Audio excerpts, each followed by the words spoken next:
मैंने बताया आध्यात्म के 4 चरण होते हैं। प्रथम चरण जब शुरू होता है, आपके अंदर विरक्ति प्रारंभ होती है। विरक्ति होती है इस बनावटी संसार से जो आपने मन के द्वारा रचा होता है। उस संसार के प्रति आपके अंदर विरक्ति प्रारंभ होती है। और यदि आपके अंदर वह विरक्ति नहीं आती है, मान के चलिए आध्यात्म के पहले चरण पर ही आप नहीं पहुंचे हो। यदि आप जुड़े हो अपने मोह से, ईर्ष्या से, द्वेष से, प्रेम की अनुभूति कैसे करोगे? आपको लग रहा है कि आपका जो पुत्र मोह है, पति मोह है, रिश्तेदारी मोह है, वह प्रेम है, जबकि वह प्रेम नहीं, वह मोह है, विखंडन की प्रक्रिया है। वो सदैव आपको दुख देगा और आप दुखी भी रहते हो सदा। फिर भी आप उसमें ही रत रहना चाहते हो। आप आध्यात्म के पहले चरण तक ही नहीं पहुंचोगे। यह एक इमारत की नींव है, विरक्ति। जिस प्रकार नींव जितना मजबूत होगा, उतना ही मजबूत वह इमारत तैयार होता है।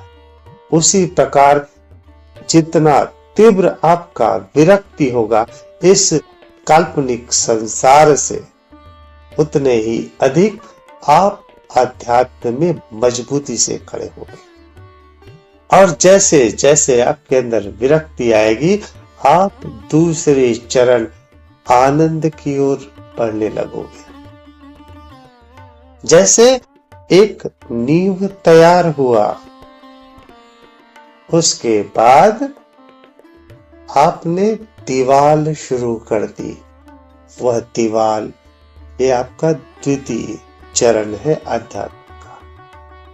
यहां आप किसी भी एक पथ पर चलकर, चाहे वो तप हो, भक्ति हो, ध्यान हो, ज्ञान हो, किसी भी गुरु के सानिध्य में, किसी के मार्गदर्शन पर आप आगे बढ़ रहे हो। विरक्ति है, साथ ही आपका रस आने लगा, उस पर आनंद आने लगा, प्रेम का अंकुरन फूटने लगा। यहां भी यदि आपने अपनी नींव को खराब कर दिया, आपका जो दीवाल है वो ढह जाएगा। अर्थात आनंद की स्थिति पर आने पर भी यदि वापस आप मोह पर आ गए, आपकी विरक्ति समाप्त हो गई, आपका आनंद समाप्त हो जाएगा। आप कहते हैं ना, पहले आनंद आता था ध्यान पर, अभी वो आनंद नहीं आता। क्यों नहीं आता? आपने अपना जो पहला चरण है विरक्ति, उससे हटकर अपने काल्पनिक संसार की ओर अपने आप को मोड़ दिया। आपका आनंद समाप्त हो जाएगा। और जब आप आनंद पर आ गए, जब आपकी दीवार खड़ी हो गई और दीवार पर जो छत है वो मौजूद नहीं है, वो छत किसी भी मान्यता का, कोई बड़ी इमारत आपको छाया दे रही है, कोई पेड़ आपको छाया दे रहा है, और आप यदि संतुष्ट हो गए तो फिर उससे क्या होगा? वो छाया तब तक ही आपको संतुष्ट करेगी। यदि बारिश हो गई तो फिर क्या होगा? पानी आपके अंदर आने लगेगा। तो इसके लिए क्या आवश्यक है? आपका खुद का छत होना चाहिए। और खुद के छत के लिए आवश्यक है जो छाया दूसरी की है वो समाप्त हो जाए, आपका खुद का छत तैयार हो जाए। यह होता है तीसरा चरण, खुद का छत तैयार करना, खुद की अनुभूति तैयार करना, खुद का ज्ञान तैयार करना। यहाँ भी यदि आपने अपने नींव को समाप्त कर दिया, विरक्ति को समाप्त कर दिया, वापस से अपने संसार पर घुस गए, आपका आनंद भी समाप्त हो जाएगा, आपका ज्ञान भी समाप्त हो जाएगा। नींव मजबूत होनी चाहिए। और ये मजबूती इतनी बढ़नी चाहिए, जितना मजबूत आपका नींव होगा, जितना अधिक आपके अंदर विरक्ति होगी, उतना ही अधिक आप अध्यात्म में आगे बढ़ोगे मजबूती से। और जब आप तीसरे चरण पर पहुंचे, बिना मान्यताओं के, आपके पास मान्यताएं तो बहुत सारी होगी, लेकिन आप किसी के साथ रुके नहीं हो, आप दूसरे के छत पर नहीं हो, दूसरे की छाया पर नहीं, अपना खुद का छत तैयार कर रहे हो। अब यहां से आपके अंदर मंथन शुरू होगा। मैं मंथन कैसे हुआ, मैंने शुरुआत कैसे करी, ये आपको बतलाता। मैं एक संस्था के साथ जुड़ा था। उस संस्था में बताया गया था कि इसका फोटोग्राफ आप रखोगे, उसको गुलाब जल वगैरह से उसको धोओगे, उसमें टीका वगैरह लगाओगे और उसके सामने ध्यान करोगे तो उससे वाइब्रेशन आते हैं। मैं बोला ठीक है। शुरू में वाइब्रेशन आए नहीं, बाद में वाइब्रेशन आनंद आने लगा बहुत अच्छे से। मैं अति प्रसन्न हो गया कि बिल्कुल सही बात हो गया, फोटोग्राफ से वाइब्रेशन आते हैं। मैं गया एक पूजा पर, उस पूजा में बहुत सारे फोटोग्राफ बिक रहे थे, सेल लगता है ना बेचने के लिए। मैं फोटोग्राफ के पास गया, वहां पे वाइब्रेशन देखने का प्रयास किया, कोई वाइब्रेशन ही नहीं थे। बोले ऐसा कैसे हो सकता है, फोटोग्राफ से तो वाइब्रेशन आते हैं, लेकिन इस फोटोग्राफ से वाइब्रेशन क्यों नहीं आ रहा। अब मेरे अंदर कौतूहल जागना शुरू हुआ। मैं बोला एक काम किया जाए, इस फोटोग्राफ को रहने देते हैं, मैं दूसरे कमरे पर ध्यान करता हूं क्या होता। दूसरे कमरे में ध्यान किया, बिल्कुल भी आनंद नहीं आया। क्रियाएं सारी वही करी, आनंद बिल्कुल नहीं आया। बोले यार ये तो गलत बात हो गया, मतलब मेरा प्रैक्टिकल फेल हो गया। अब फोटोग्राफ के साथ करते हैं, चलो ठीक है। अब फोटोग्राफ के साथ फिर ध्यान किया, फिर आनंद आ गया। मैं बोला यार मैं ही गलत था, फोटोग्राफ से ही वाइब्रेशन आता। उस फोटोग्राफ में जो बिक रहा था उसमें हो सकता नहीं हो, मेरे फोटोग्राफ में तो है। ध्यान पे फिर किया, 2 दिन 3 दिन बाद आनंद कम होने लगा। तो बोले ऐसा क्या हो गया। तब याद आया कि यार फोटोग्राफ में तो गुलाब जल वगैरह से साफ करना है उसको, मैं साफ नहीं किया 2 दिन से, इसी वजह से आनंद नहीं आ रहा है। बोले ठीक। अब मैं उसको फिर गुलाब जल से साफ किया, बैठा ध्यान पे, आनंद आने लगा। अब मुझे लगने लगा यार कुछ तो गड़बड़ है। मैं जब फोटोग्राफ को साफ कर रहा हूं तो क्या हो रहा है, मेरे अंदर भक्ति जागृत हो रही है, श्रद्धा जागृत हो रही है। जब इस फोटोग्राफ के सामने बैठ रहा हूं, मेरे अंदर एक विनम्रता है, एक भक्ति है, एक श्रद्धा है कि भगवान है जिससे मुझे वाइब्रेशन मिल रहा है। अच्छा, तो ये फोटोग्राफ कार्य नहीं कर रहा है, यहाँ पे कार्य कर रहा है भक्ति, श्रद्धा। बोले ठीक, अब यही चीज रखना चाहिए। अब मैं दूसरे जगह पे ध्यान करने लगा, फोटोग्राफ को रख दिया एक जगह पर और अपने अंदर अपने जो कार्य है उसके अंदर भक्ति ले आया, श्रद्धा ले आया। ये कार्य से ये चीज घटित होगा, आनंद घटित होगा, इस कार्य में मैंने पूर्ण श्रद्धा रख ली। वापस से वाइब्रेशन आनंद आना शुरू हो गया। अब ये समझ आ गया कि यार ये चीज तो बिल्कुल सही हो गया, मतलब उस फोटोग्राफ से कोई मतलब नहीं है, मतलब है हमारे अंदर की भक्ति से। अब ये जो हाथ में बंधन लेते हैं इसका क्या मतलब होगा, देखो कैसे खोज होती है तीसरे चरण पर जाने से। तो फिर ये बंधन लेने का तात्पर्य, बंधन लेने क्यों बताया गया था, वहां पे मुझे याद आया कि बंधन के लिए बताया गया था कि जैसे आप ध्यान करते हो तो निगेटिविटी आपको अटैक करती है और ये बंधन आपको सुरक्षा प्रदान करती है। अच्छा, ये भाव, भय का भाव वहां पे प्रकट होता है। उस भय से मुक्ति का भाव यह बंधन है, अर्थात मेरे अंदर भाव उत्पन्न होने चाहिए, भय से मुक्ति का भाव। तो फिर मैंने क्या जोड़ दिया उसमें? अपने ध्यान में श्रद्धा भक्ति जोड़ दी, और मैं ध्यान कर रहा हूं, मैं पूर्णतया भय मुक्त हूं। इस भय मुक्त के भाव को जोड़ लिया, मैंने बंधन समाप्त कर दिया, आनंद बढ़ गया। अब मंत्र, मंत्र में क्या है? मंत्र में चलता है राग जय जयवंती, संगीत लयबद्ध होकर। जैसे नॉर्मल तरीके से मंत्र ले रहे हैं उसमें आनंद कम आ रहा है, लेकिन राग जय जयवंती से कर रहे हैं, राग के द्वारा, संगीत के द्वारा, उससे श्रद्धा और बढ़ रही है।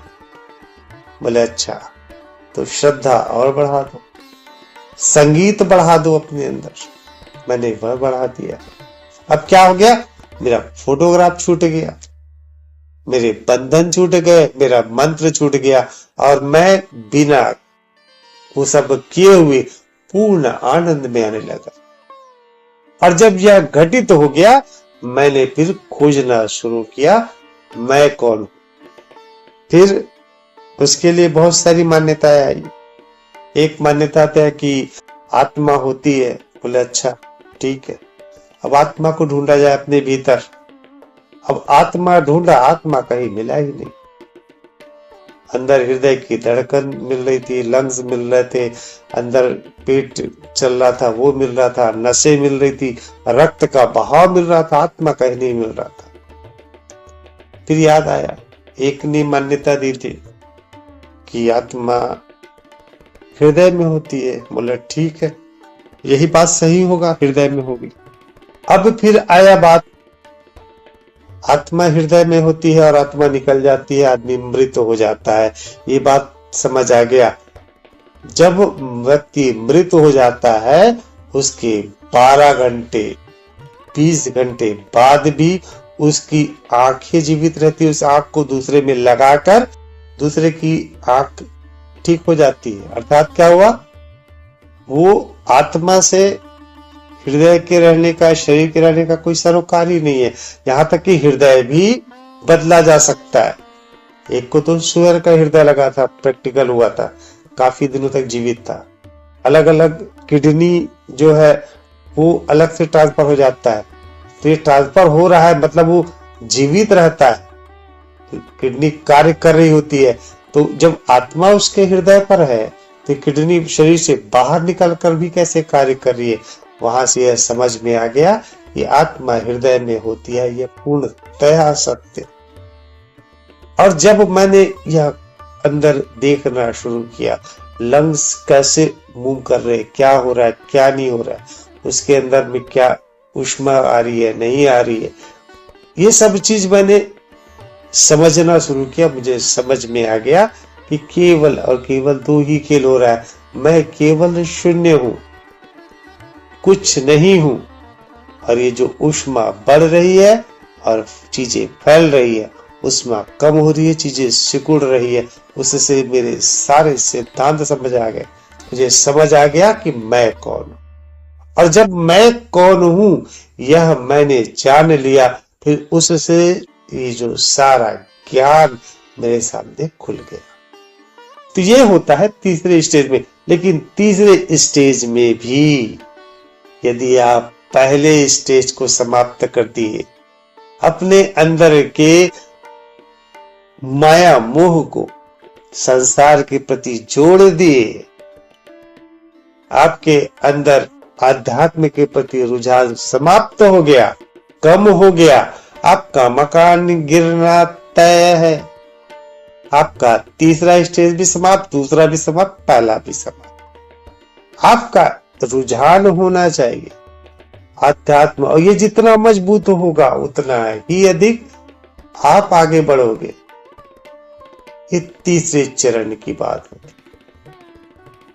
और जब तीसरा चरण पूर्ण होता है, आत्मज्ञान पूर्ण हो जाता, फिर आपके अंदर शुरू होता है प्रेम, आनंद।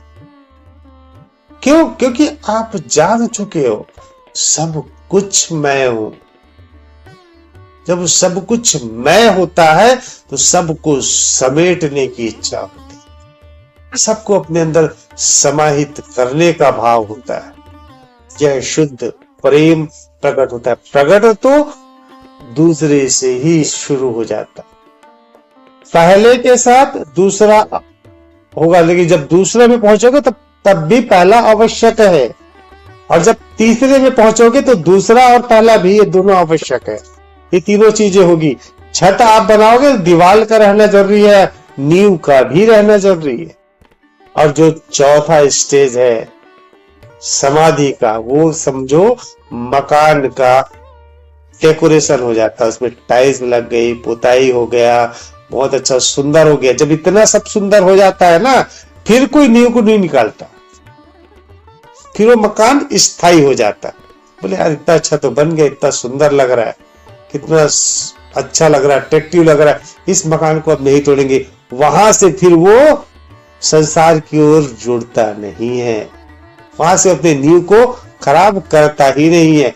छत ढलने के बाद तक वो हो सकता है मकान को तोड़ दिया, ठीक नहीं लग रहा है, मकान का डिजाइन ठीक नहीं है, नींव निकाल देते हैं। वैसे ही होता है जब आप ज्ञान के स्तर भी पहुंचने लग जाते हो, तब भी वापस से आप संसार, मेरा बेटा, मेरी बेटी, मेरा चाचा, मेरी चाची, मेरी नानी, इसमें लग ही जाते हो। आपके अंदर जो खोज की प्रवृत्ति है इस धर्म अध्यात्म के प्रति, वो चीजें कमजोर जैसे हुई, आपका छत, आपकी दीवार गिर ही जाएगी। कितना भी मेहनत, कितने सालों का मेहनत क्यों ना हो जाए, आप सालों लगा रहे हो मकान बनाने में, उसके नींव को तोड़ दोगे ना, वो मकान गिर जाएगा। आप बोलोगे 20 साल तो लगा मकान बनाने में, ये कैसे टूट गया, मैंने तो नींव ही निकाला था। छत कैसे गिर गया, दीवार कैसे गिर गया, आपने उसके नींव को समाप्त कर दिया। किंतु आप सोचिए, जब आप मकान बना दिए, छत भी ढल गया और उसमें सुंदरता आ गई, उसमें टाइल्स लग गए, पुताई हो गया, पूरा डेकोरेशन कर लिए, फर्नीचर लगा दिए और इतने सुंदर बना दिए, लोग तारीफ करने लगे, आप कभी भी उस नींव को नहीं निकालोगे। ये होता है चौथा स्टेज, वहां पे नींव निकालने की बात ही नहीं होगी। अभी जब चारों स्थिति में पहुंच जाओगे, आप प्रेम के वास्तविक स्वरूप को जान जाओगे। प्रेम का विस्तार तब ही आप कर पाओगे। आपने सोचा है कि आप प्रेम का विस्तार कर रहे हो, बिल्कुल भी नहीं। आपके अंदर वो इच्छा जागृत हो रही है, ये ज्ञान हमें आगे की ओर लेकर जा रहा है, उन्नति हो रही है। तो आपके अंदर एक भाव प्रकट हुआ कि चलो और लोगों को बताए। बहुत अच्छी बात है। ये आपकी द्वितीय स्थिति, तृतीय स्थिति, प्रथम स्थिति, तीनों को मजबूत करेगी, निश्चित तौर पर करेगी। विरक्ति आपके अंदर बढ़ने लगेगा, इस बाह्य संसार के प्रति आपके अंदर विरक्ति का भाव आएगा, आपकी नींव मजबूत होने लगेगी, आपके अंदर आनंद बढ़ेगा। द्वितीय स्थिति और तीसरी स्थिति में आपके ज्ञान में भी वृद्धि होगी। किंतु तब भी आप प्रेम, मोह, काम वासना, इन सबको ही प्रेम की संज्ञा दोगे। आपको तब भी समझ में नहीं आएगा शुरुआत में कि किस भाव के कारण आपका दुख बढ़ेगा, आपके अंदर विखंडन बढ़ेगा और किससे आनंद आएगा। प्रेम की परिभाषा आप ये समझ ही नहीं पाओगे शुरुआत में तृतीय चरण के। तृतीय चरण जब आप समझने लगोगे सब चीज को, फिर आपको ये समझ आएगा कि कौन से भाव आपके लोगों को दूर करेंगे, आपके अंदर दुख आएगा, और कौन से भाव आपको प्रसन्नता देंगे, लोगों को आपसे जोड़ने का प्रयास करेगा। प्रेम के भाव को समझकर जब आप उस स्थिति पे आ जाओगे, ज्ञान की स्थिति पे, तीसरी स्थिति पर, आप प्रेम को समझने लगोगे। और जब आप प्रेम को समझने लगोगे तब आपके अंदर से दुख समाप्त होने लगेंगे, कम होने लगेंगे। और जैसे दुख आप कम करने लगोगे आप समाधि के स्थिति पर पहुंचोगे। लेकिन नींव चाहिए। चौथे स्टेज पर होने के बाद आप नींव को निकालते नहीं हो, वहां भी निकल सकता है। ऐसा नहीं है कि समाधि पर पहुंचकर भी आप विरक्ति को हटा सकते हो, नहीं, हटा सकते हो उसमें भी, किंतु आपको हटाने की इच्छा होगी ही नहीं। लेकिन द्वितीय स्थिति, तृतीय स्थिति, इसमें आप वापस से माया मोह में आ ही जाते हो, विरक्ति हटा ही देते हो, नींव कमजोर कर देते हो, आपका मकान गिर जाता है बारंबार। आप बुद्ध को देखिए, जब पहले सिद्धार्थ थे, पहली स्थिति क्या हुई उनके पास? पहली स्थिति हुई उनके अंदर में विरक्ति आया। विरक्ति जब आ गया उनके पास, वे भटकने लगे कि किया क्या जाए। उस विरक्ति के भाव को संतुष्ट करने के लिए खोज में लग गए। वो एक गुरु के पास गए, गुरु ने उन्हें आनंद सिखा दिया, निर्विचार होना सिखा दिया, आनंद आ गया उनको। अब उसके आगे का क्या? उनको ये आनंद कैसे आ रहा है उसको जानना था। वहां से विदा लिया, दूसरे गुरु के पास चले गए। दूसरे गुरु ने उनको वह ज्ञान, स्वयं का ज्ञान बता दिया। विरक्ति हटी नहीं थी, न पहले में, न दूसरे में, न तीसरे में। अब वहां से ज्ञान मिल गया। अब वो चौथी स्थिति में मैं स्वयं ही ज्ञान बनना चाहता हूं, मैं ही स्वयं ही वह स्रोत बनना चाहता हूं। बोले इसके लिए तो तुम्हें स्वयं प्रयास करना होगा। लग गए स्वयं के प्रयास में और एक समय ऐसा आ गया वो सिद्धार्थ से बुद्ध हो गए। मीरा का भी यही, हर किसी का यही 4 चरण है। लेकिन हम सदैव प्रथम से दूसरे में पहुंचते हैं, वापस से अपनी नींव को तोड़ देते हैं, वापस से जुड़ जाते हैं। मेरा बेटा, मेरा बेटी, बस खत्म आपका अध्यात्म। आपका अध्यात्म वहीं से समाप्त हो जाता है। विरक्ति आवश्यक है, नींव आवश्यक है। बिना नींव के आप मकान बना के दिखा तो दीजिए। आप केवल दीवार खड़े करके देखिए, छत लगा के देखिए, अगर वो मकान 10 मिनट भी ठहर जाए तो 10 मिनट भी ठहर जाए बिना नींव के, संभव ही नहीं है। नींव आवश्यक है और वह नींव है विरक्ति, वह नींव है सत्य की खोज। और उसके लिए आपको छोड़ना होता है काल्पनिक संसार को। और जितना अधिक छोड़ेंगे उतने ही अधिक आप आनंद, प्रेम की ओर बढ़ेंगे। स्वयं को जानना आवश्यक है, स्वयं को समझना आवश्यक है, लेकिन दूसरे की छाया पर नहीं। दूसरे के छत्र छाया पे रहोगे, केवल दीवार खड़ी हो सकती है, केवल आपको आनंद की अनुभूति हो सकती है, लेकिन आपका स्वयं का छत होना चाहिए, अर्थात आपका स्वयं की अनुभूति होनी चाहिए। ये विचार आएंगे। हर एक मान्यताओं को आपको परखना होगा। ये मान्यता है तो क्यों है, इसका क्या है, और जो मान्यता है हर हिसाब से आप परख लोगे, हर तरीके से, वो फिर आपकी मान्यता हो जाती, आपके स्वयं के अनुभव हो जाते। लेकिन यदि दूसरे चरण से तीसरे चरण की ओर आप जाओगे और पुरानी मान्यता लेके जाओगे कि यही सत्य है, फिर आप ज्ञान अर्जित नहीं कर सकते, आपका उद्धार का ज्ञान ही रहेगा। तो तीसरे चरण पे आपको सारी मान्यताओं को रखिए, लेकिन विश्वास किसी पे ना करिए, हर एक मान्यता को परखिए। और जब परखेंगे तो वास्तविकता, सत्य की अनुभूति होती है। लेकिन बार बार कहते, नींव मत खराब करिएगा। नींव आवश्यक है, विरक्ति आवश्यक है, सत्य की खोज आवश्यक है, धर्म का, अध्यात्म का इच्छा, परम इच्छा आवश्यक है। संसार काल्पनिक है या आप जानते हो, बावजूद उसके बारंबार अपने नींव को खराब करते चलते हो।